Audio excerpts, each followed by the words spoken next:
Hello! Today we're going to do some Cyberpunk image compositing and effects. I really like the Cyberpunk feel and decided that today this is our topic.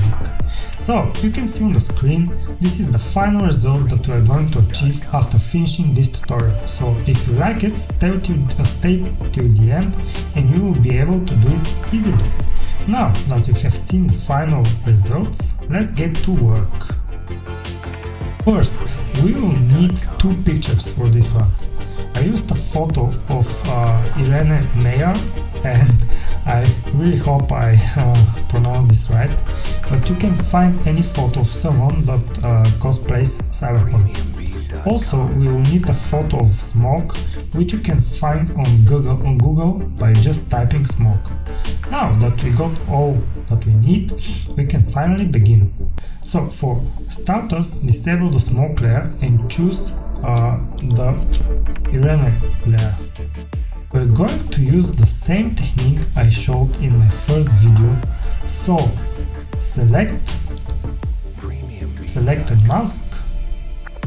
Now to see our image, we just put the transparency to about 50, then select the subject. And as you can see, we have our selections, but if we increase the opacity to 100, we can see that we have some artifacts here. To fix that, we need to increase the feather a bit and then the contrast a bit. Then the shift edge, we need to decrease it. So playing with these settings, you can get some results like that. I'm not gonna spend too much time on this, so I will just use this one. Now that I have the mask, we can go to select the selection tool and layer via copy. And we can delete this layer because we don't need it anymore. Now we need to create the background layer, so create a new layer, then choose the gradient brush. Make sure you have chosen the circle. Now for the colors, for the foreground we're going to use a light gray color, and for the background we're going to use something like this dark color, and go to the center of your image and drag upwards. Now you have this glow effects on your image, and with this we have our gradient. Next we need to make her blend into the background, so we're going to use a technique from my second video. So create a curves layer and put it above the girl layer. So make sure to do a clipping mask. So we only want to affect her, and we create a clipping mask for this. Now make sure to select the layer and not the mask, and go to this menu that we saw in my previous video and auto options. With this we then select enhance per channel contrast, and if you have this snap tick, disable it. So now as you can see, we have some values here, and the girl blends a lot better into the background. For the shadows, I'm going to use to pick this color here, and for the highlights I'll try to pick the maybe like this, so we have some highlights. Then press OK. I don't need this to be my default. Now we also need actually first let's just play a bit with the curve and create something that looks interesting.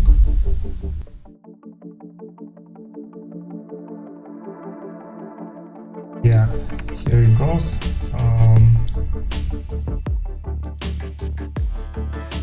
So it already looks good. We can add another layer with brightness and contrast and use a clipping mask, and then we can control even further our brightness and contrast. But I think this looks okay for now. And next is actually the fun part, which is the neon strip that you saw here. So for this neon strip, first we need to create a new layer. We can name it neon. And for this, first select your brush here and make sure you have selected some soft brush.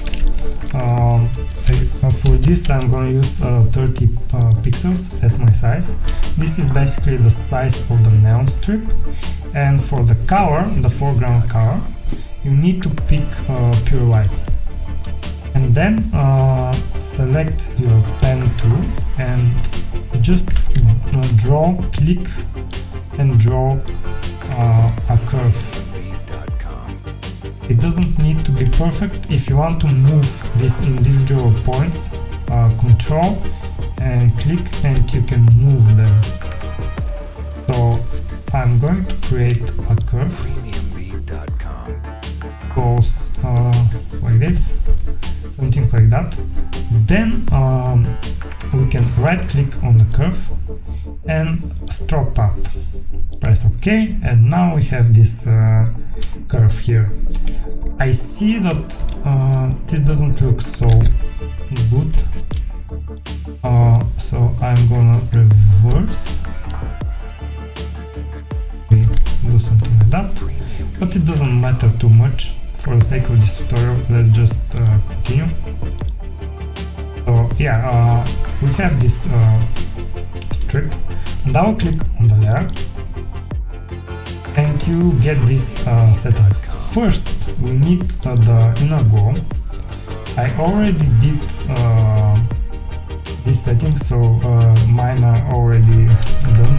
So on the blending mode you need to be on overlay, opacity 100, you don't need noise actually. On the source you need to use center, and on the choke something about 20, and the size about 100. And make sure on the contour you pick this half circle. So the range is 50. Yeah. Next is the outer glow.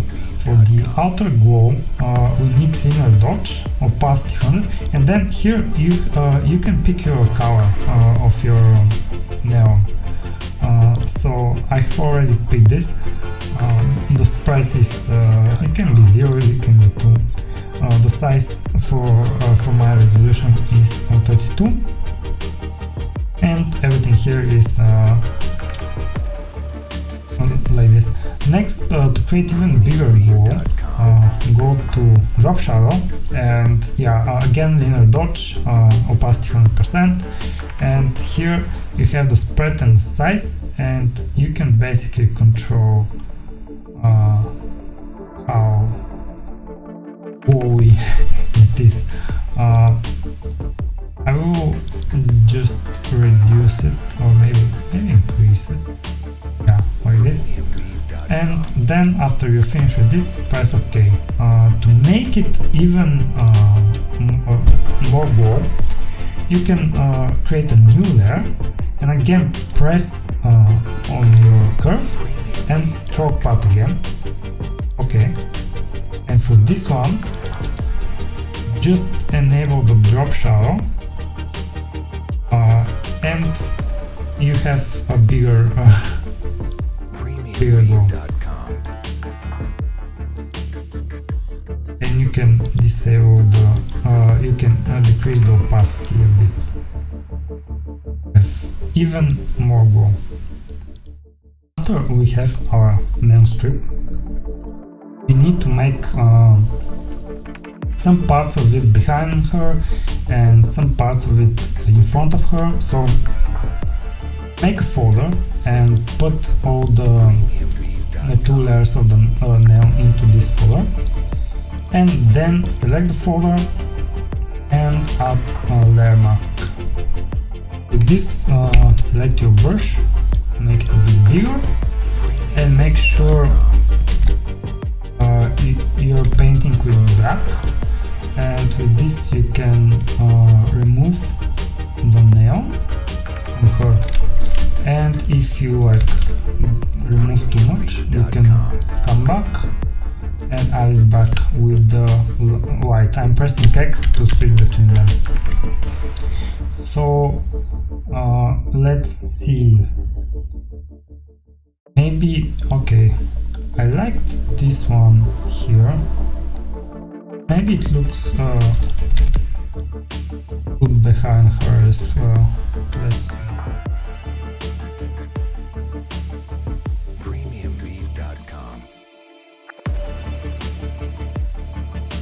Yeah, this looks okay. So now we can select the curve and just press delete, so we don't need the curve anymore. And now we have this neon strip that goes around her. For the last part, the last touch, one of the last touches, we need to create a layer, and then fill this layer with black, not white. Then go to the circle select and make a selection like this over the whole image. Now create a mask with this selection.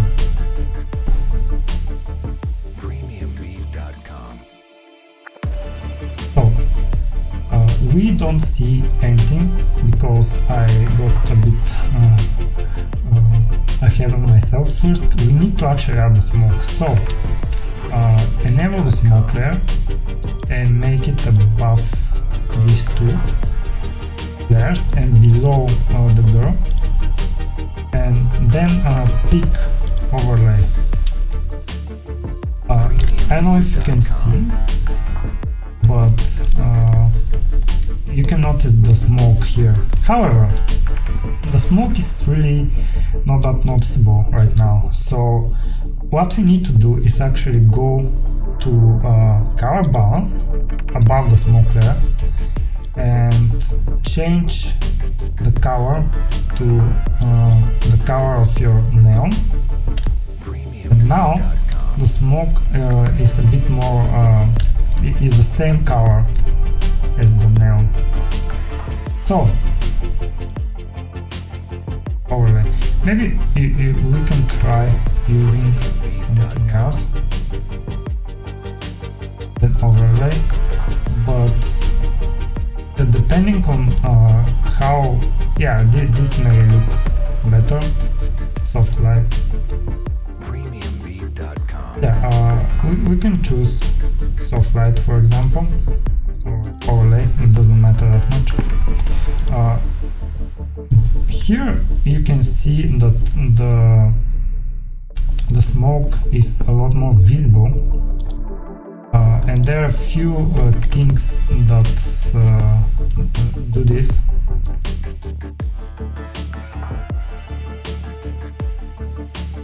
Yeah, okay, so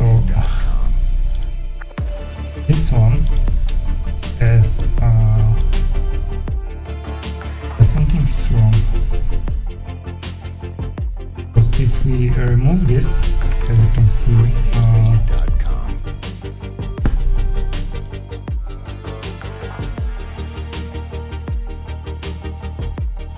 the hue is below. Yeah, okay. Why is this removing our smoke? Okay.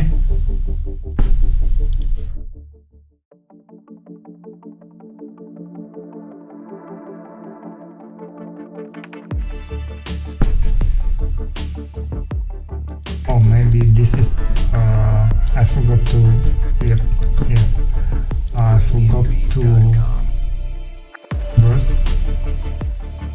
So basically we need to first select this, delete it, make another selection. Now inverse the selection, and now paint this white. Make a mask, and here it is. So now we have the smoke, and we have everything that we need. It should be a little bit fair. So yes, this is for the smoke.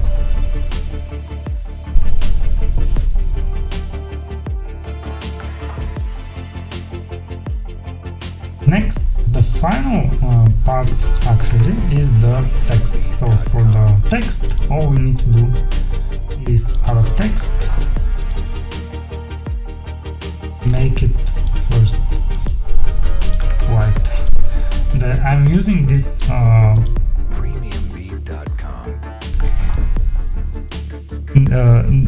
this font. You can find the name in Google, but yes, let's type Cyberpunk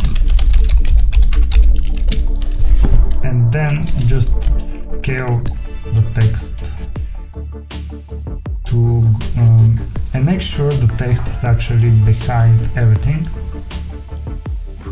Here, the layers behind everything. And for this one, we need to just create the same settings as the neon strip with one difference. Just enable the outer glow, the drop shadow, and for the outer glow, I'm actually going to do red, and for the drop shadow, I'm going to do a pinkish color, and then we do stroke, and we have this kind of effect. So here we have it, a cyberpunk looking image. I hope you enjoyed this tutorial, and thank you so much for staying till the end. If you want more tutorials about Photoshop, stay tuned by subscribing to my channel. I hope I see you in the next video, and bye bye!